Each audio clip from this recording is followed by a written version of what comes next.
ស្ដីពុកម៉ែបងប្អូនទាំងអស់គ្នាឥឡូវយើងធ្វើរបៀបម៉េះ Wi-Fi ឬក៏បំបែកដុំ Wi-Fi ដោយមិនបាច់ប្រើខ្សែ network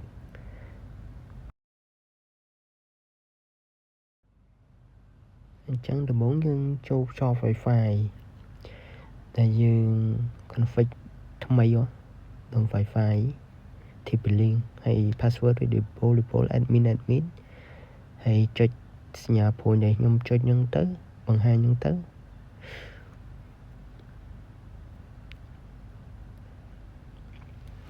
បន្ទាប់មកយើងទៅជ្រើសរើស option ដែលខ្ញុំចុចបង្ហាញដូចសញ្ញាព្រួយហ្នឹង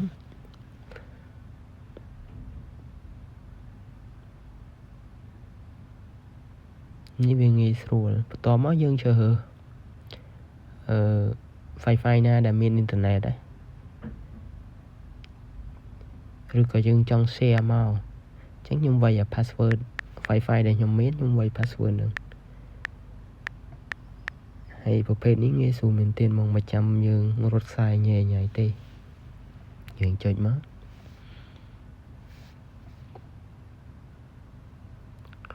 ចាំបន្តិច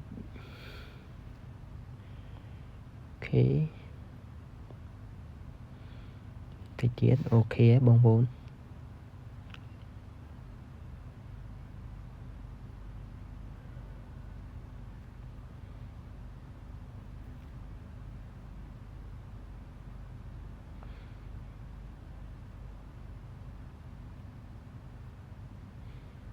ជួយ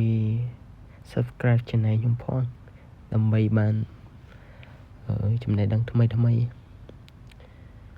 ត់តមានអ៊ីនធឺណិតចាំបន្តិចយើងទៅភ្ជាប់ Wi-Fi ឈ្មោះសិនឈ្មោះដែលយើងបង្កើតមុនហ្នឹងចូលសារថ្មី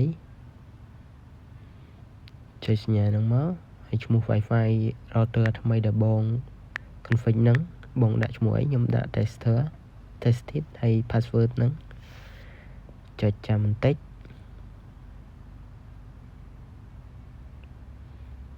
បន្ទាប់មកយើងទៅ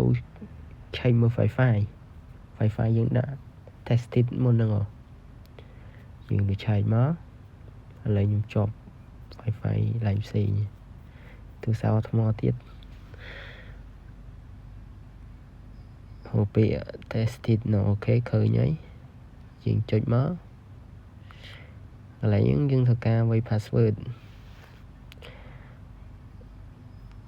ចុច tested ចាំបន្តិចបងប្អូនចាំបន្តិចហើយប្រភេទនេះងាយស្រួលយើងសុំ Wi-Fi គេយើងចង់បំបែកមកចូលផ្ទះយើងបានអាហ្នឹងងាយស្រួលណាអញ្ចឹងខ្ញុំវាយ password ហើយខ្ញុំដាក់មុនហ្នឹង